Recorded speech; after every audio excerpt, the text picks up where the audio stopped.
Welcome to the Stronger series. This is for me going to be evidence-based and science-backed information about nutrition and training. My name is Rory. I am a personal trainer and head coach for Fitbee in Singapore. I wanted to launch off with a little bit of my story. So the man you may know today who's pretty in shape, that wasn't always me. I grew up overweight and I spent many years of my teenage years internet gaming. I've always struggled since the age of about 14, mid-teens with body dysmorphia. Around about my mid to late 20s, I was really into the gym and I was almost getting some amateur powerlifting back in the UK. And sadly, I was told I had a genetic condition which had been accelerated by my weightlifting. And I had to have a double hip surgery. Started to get back into training, and then COVID hit, and I started some boot camps, and then I just started to self-educate, got myself in shape, and eventually validated my relationship with fitness and my knowledge by getting a PT certification with the American Council of Exercise. And so today we're going to be looking at three topics, which I asked my nutrition community for, and we got like 4 or 5 votes. So we're going to go over basically the three key macronutrients.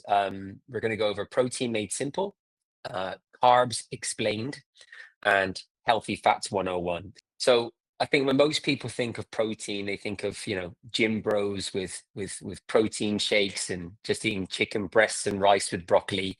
But protein's about way more than that. It's literally the building blocks of your body. So every cell, every muscle fiber, your skin, your hormones, and even down to like an enzyme level, protein contributes to every single one of those. So if you're training or you're recovering, or if you want to age more gracefully, which is something I'm very interested in, you will need to eat enough protein each day to rebuild, recover, and just make sure you're kind of performing daily. How much do you actually need? The goal here is to protect your your lean mass, or your muscle mass, also called skeletal muscle mass. So there is an amount for just general health, and there is an amount for if you're actively lifting, and they are ranges rather than like a specific number. And they're all, and you'll see this throughout the presentation, relative to your body weight.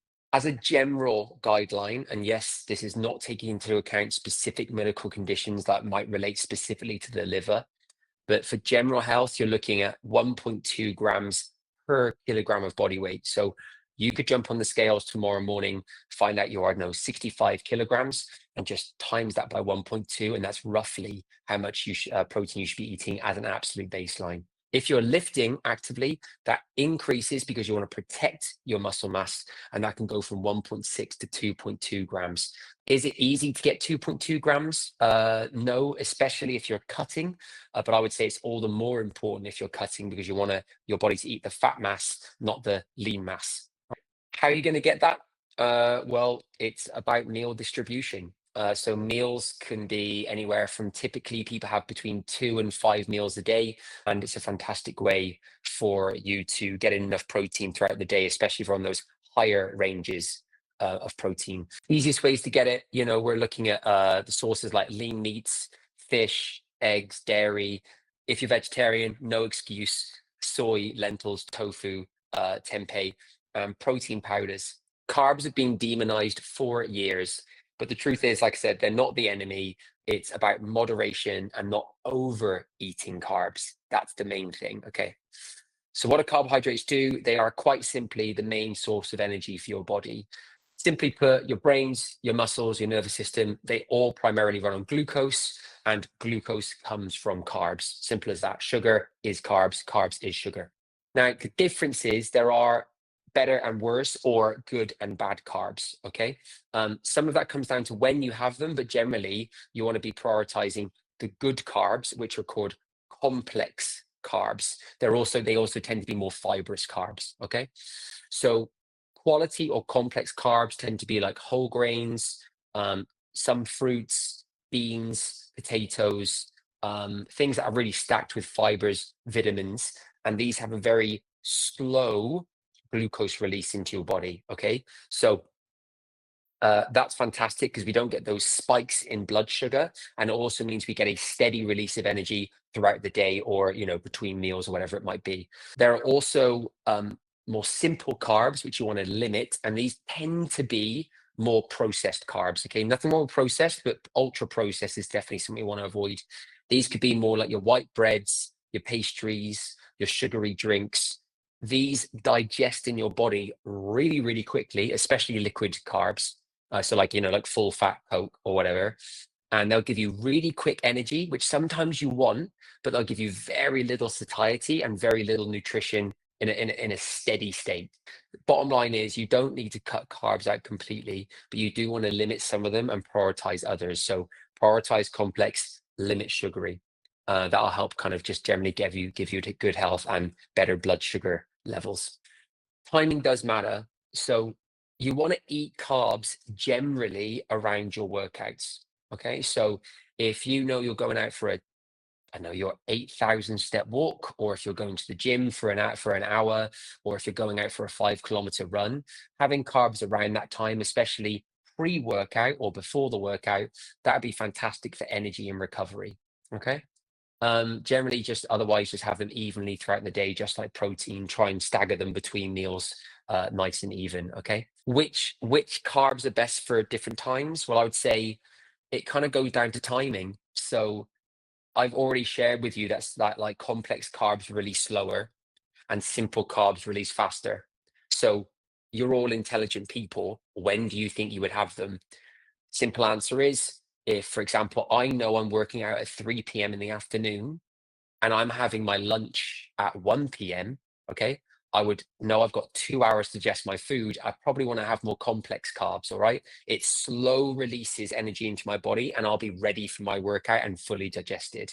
If I haven't had time to eat and it's like literally like 2:45 and I'm like, look, I have to go for my workout, actually going for like, I don't know, like a energy drink or something like that, which gives me simple carbs, which release quickly into my body. That's where simple carbs have a place. Okay. It's also fantastic for intra workout nutrition. So if I'm in the middle of like a 2 hour run, a quick release simple carb would be really, really good for the energy I need now. How much do you need? It depends, like I said, on your activity level, but I'd say light activity, 2 to 3 grams per kilogram body weight. And if you're moderate or heavy, 3 to 6 grams, but that can go way higher if you're doing a ton of exercise. Okay. Um, I just want to call out fiber here. So a little bit of a fiber focus. You should be aiming for somewhere between 20 and 30 grams per day. I've put 25 and 30. That will be amazing for your gut health. That'll be amazing for blood sugar control.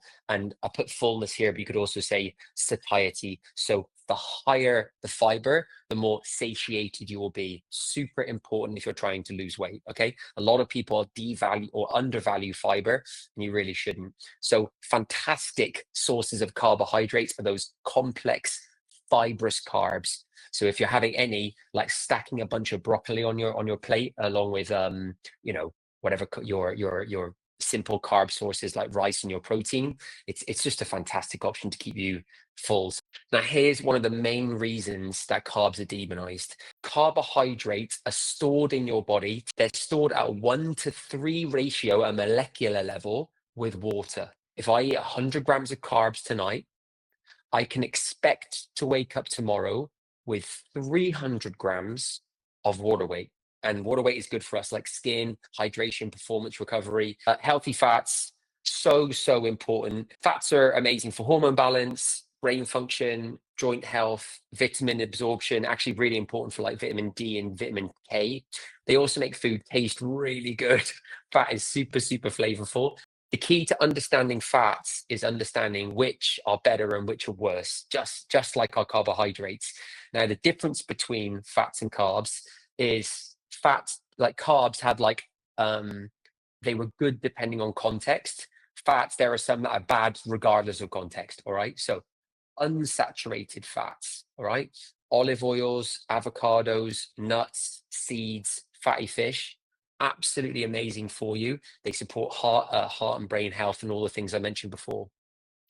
Saturated fats, not bad, but should be moderated. These are like butters, red meats, coconut oils.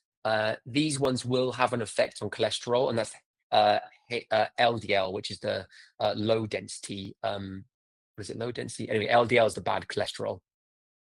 The ones to avoid, without question, are trans fats. Okay, these are always in fried foods, things like pastries and things like margarine. How much fat should you be having? I think it should probably be about 25% or 30% of your total calories, because, like I said, you do need it for good bodily function.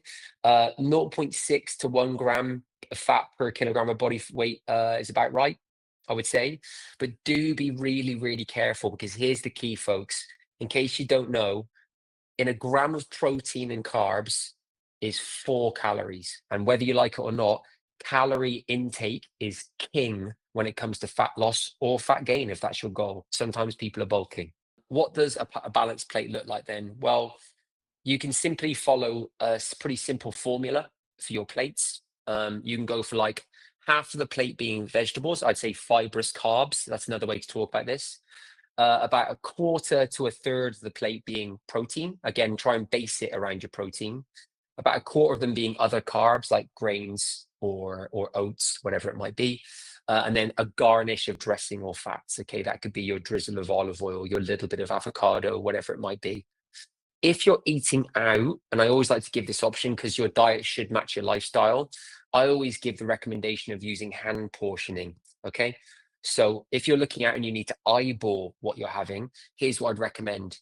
You got the plate, fill half of it with vegetables, again, or fibrous carbs. Go for a palm of protein. So that would typically be like a chicken breast, for example, all right, or a ribeye steak, or a fillet of salmon, whatever it might be. Yeah. Go for a fist of carbs. All right. So, roughly if you put that on the plate, that'll be about a fist of carbs on there. Usually that'll be, I don't know, maybe 100 grams of rice, something like that. And then a thumb of fat. And I know it doesn't sound like very much, but that's probably the hardest one to measure. But that, for example, would be like maybe like a couple of teaspoons, maybe a tablespoon, maybe a few slices of avocado, whatever it might be. But it's a way to eyeball when you're out and about, and maybe you haven't got a chance to track your stuff on a scale.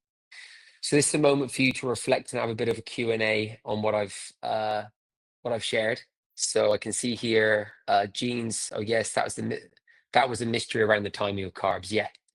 There's no bad carbs. There's just moderating portions and timing. Okay? So think about pre-workout, intra-workout, and post-workout. If you're curious, a post-workout meal should have like a small amount of carbs and a more of a moderate size amount of protein. If tonight has made things a little clearer, I do offer online nutrition coaching. It's one-to-one.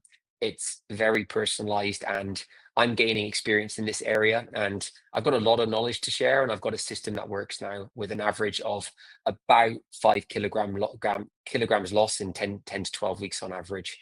So I'm a big fan of like making sure that the process matches your lifestyle. So if you travel a lot, if you dine out, you've got to live your life, and we just want to make sure you do that with the right switches, with moderation, and with a little more control. If you are interested to know, there's a 15-minute consultation link I can share with you after the call. I can see a couple more questions have come in. Is it a good time to consume protein during breakfast? Absolutely. Yeah.